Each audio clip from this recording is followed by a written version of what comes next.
Je vais commencer pour vous remercier votre présence. Je viens chez vous pas comme un professeur, mais comme un prêtre. Je viens pas comme un chef, mais comme un serviteur. Je viens pas comme quelqu'un qui gouverne, mais quelqu'un qui aime.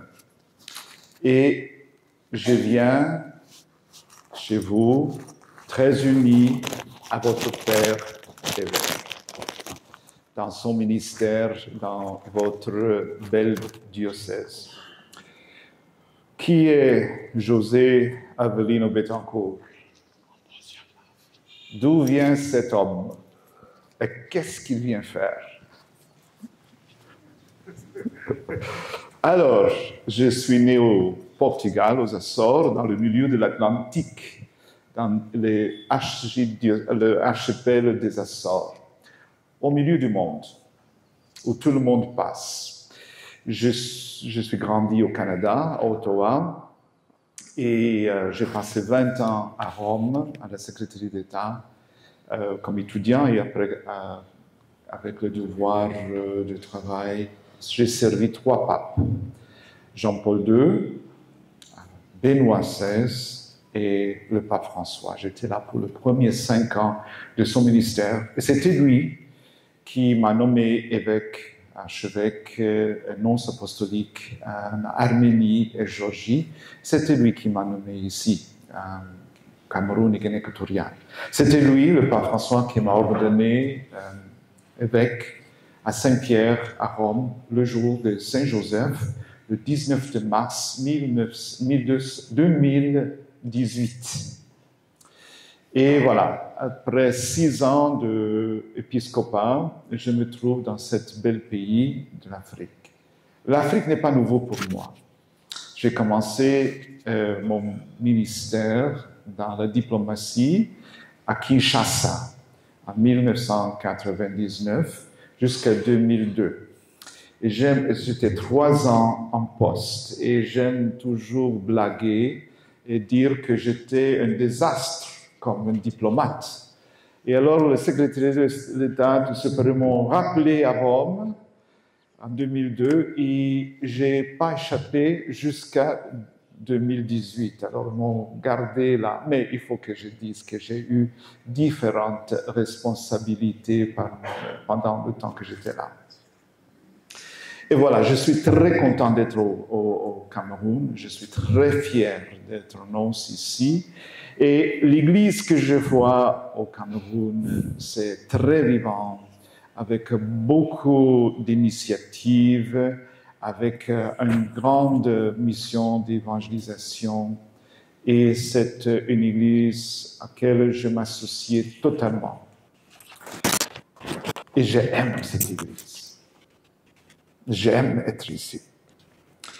Et alors, c'est à partir de mon expérience comme prêtre, comme diplomate, comme évêque, que je peux peut-être vous en parler de le sens de l'espoir. On se prépare pour l'année jubilaire de l'espoir. Et le thème, c'est témoigner l'espoir, pèlerinage dans l'espoir, être gens d'espoir. Vous savez, une décision que j'ai prise quand j'étais assez jeune, c'est de regarder la vie avec positivisme. Oui, il y a des problèmes, oui, il y a des difficultés, oui, il y a des défis. Mais j'ai pris la décision que les problèmes ne m'empêchent pas, ne m'arrêtent pas. Et alors, je regarde le monde et je vois le soleil, je vois la vie alentour de moi. Et quand j'ai un problème, c'est une opportunité. Une opportunité pour créer quelque chose, une relation plus solide, une opportunité pour travailler pour quelque chose de plus beau. Et c'est quand on a les problèmes qu'on grandit. C'est vraiment quand on trouve des problèmes, même les douleurs de la vie, c'est là qu'on grandit et qu'on devient plus profonde dans notre foi et dans notre témoignage comme chrétiens. Nous, on a voyagé quand même dans le monde un peu. On a voyagé dans différents continents. On a rencontré quand même des visiteurs de partout dans le monde.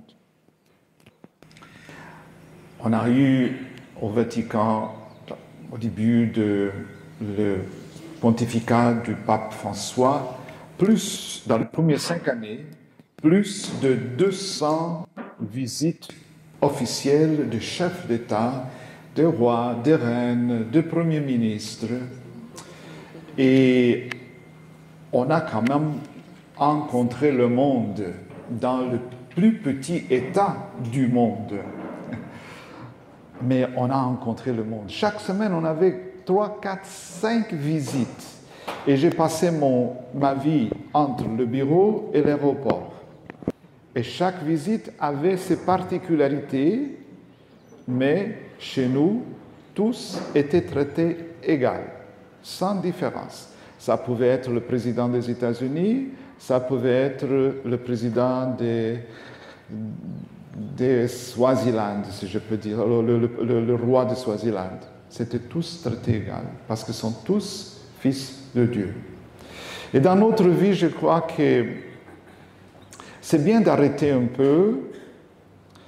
On sommes pris avec la vie dans la paroisse, dans les commissions, dans la pastorale, dans les douleurs et les joies des mariages, et les douleurs des funérailles, et les défis de la vie quotidienne. Et c'est pas peu ça, hein? C'est pas peu. Mais il faut quand même qu'on s'arrête un peu et lève nos regards, lève notre tête et voit le cadre plus grand de la vie, la raison d'être, le Dieu qui nous appelle même dans ces contextes où on se trouve. Je crois bien que l'annonciature, le nonce apostolique, a une vocation tout à fait spéciale, une vocation à part, et ça devrait être l'unité. L'unité entre diocèses d'un pays, l'unité nationale entre l'Église, l'unité avec le pape, l'unité avec l'Église qui se trouve en tous les 4 coins du monde. Et quand on est conscient de cette grande, énorme réalité, on garde le contexte de notre propre vie avec un regard bien plus large. Et vous savez, le patrimoine de l'Église catholique appartient à vous. Parce que nous, on sommes héritiers de ce patrimoine de l'Église catholique. Ça nous appartient. Quand on visite le Vatican, ça c'est nous. Quand on visite Saint-Pierre, ça c'est nous. Quand on visite les archives, ou les musées, on voit l'architecture, on voit la littérature, on lit les pensées, on écoute la musique, ça c'est nôtre, ça nous appartient. Et ça nous appelle à la grandeur d'esprit de cette réalité qui est nôtre, parce qu'on sommes une famille partout dans le monde. Et on a un pape. Les paroles de Jésus, un berger, un troupeau. Nous, catholiques, on le croit bien. Mais c'est clair que nous sommes appelés aussi à sortir de nous-mêmes et d'y aller vers nos voisins qui peut-être n'est pas catholique, peut-être notre voisin qui est musulman ou qui est d'une tradition protestante, ou notre voisin qui est un chef traditionnel, ou notre voisin qui a besoin, ou notre voisin qui est bien dans la vie Je crois qu'on sommes appelés à sortir, rencontrer, en parler, et comme ça, on devient plus riche. Moi, dans le ministère que je suis appelé à vivre ici au Cameroun, j'ai eu l'occasion de visiter, de rencontrer, d'en parler 4 fois au sud-ouest, nord-ouest, Maroua, Yokadouma, 1 semaine, différentes visites au centre. Et ça, c'est dans la première année. On sommes seulement au début, hein? Nous sommes seulement au début. Et la joie de la vie, je crois qu'est important. Aimer, embrasser la croix, c'est ça l'espérance. Je crois que dans la vie, chacun de nous sommes affrontés avec des défis qui peuvent vraiment nous apaiser. Mais il faut lever les yeux, lever la tête, engager, trouver avec créativité des solutions, trouver des solutions avec fantaisie. C'est mieux faire quelque chose que ne rien faire. Mais il faut être témoin de l'espérance. Il ne faut pas rester inactive. Il ne faut pas rester inactive. Même une idée qui semble un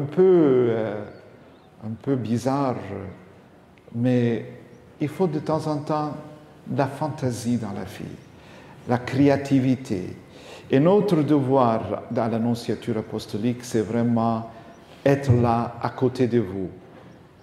Être là pour soutenir la foi en Jésus-Christ, bien ancrée. Une des images que l'Église utilise beaucoup, c'est l'image d'un bateau, la barque de Pierre. La barque de Pierre,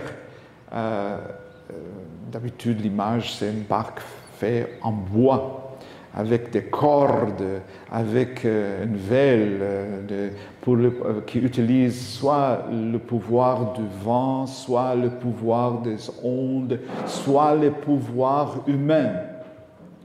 Mais l'image de la corde est très, très importante, parce que la corde est faite avec beaucoup de fils. Un petit fil avec un peu de tension casse. Mais une corde avec beaucoup de fils liés ensemble est capable de tenir un bateau dans la tempête, est capable de tenir l'ancre dans la tempête, est capable de domestiquer le vent avec l'étoile pour avoir l'énergie de porter en avant. Nous, si vous me permettez, nous sommes des fils dans cette grande corde qui nous unit à Christ, qui nous unit avec le Christ. Chacun de nous, moi et vous, nous sommes ces fils dans cette corde qui nous unit au Christ. Il faut que chacun de nous tienne forte pour que cette continuité, cette connexion, cette transparence est toujours là. Alors, le nonce est fier d'être ici. Je offre mon petit fil à vous. Que ça vous tient, que vous savez qu'à l'annonciature, on sommes là pas pour nous, mais pour vous.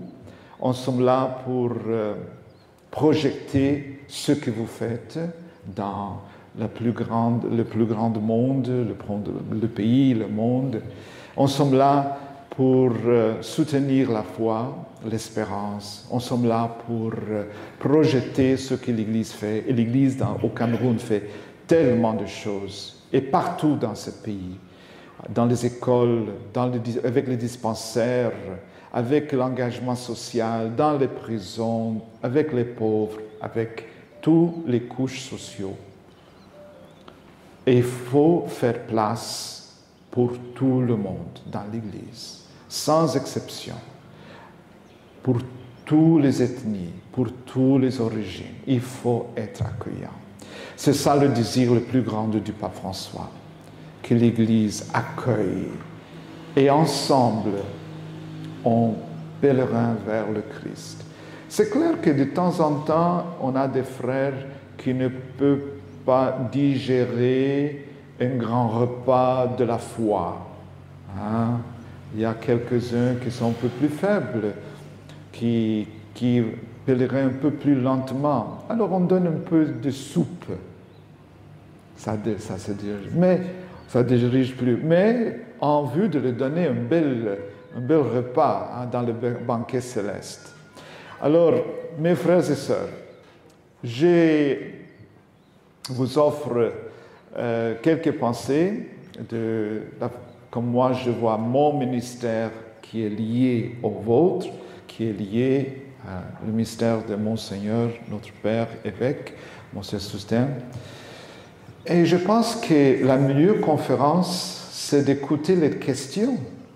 Parce que les questions nous portent les thèmes réels qui nous préoccupent. Les questions nous portent vraiment, nous ouvrent à les penser un de les autres. Et ensemble, je n'ai pas toutes les réponses, hein, bien entendu, mais ensemble, je crois qu'on peut trouver des schémas pour voyager ensemble. Merci beaucoup.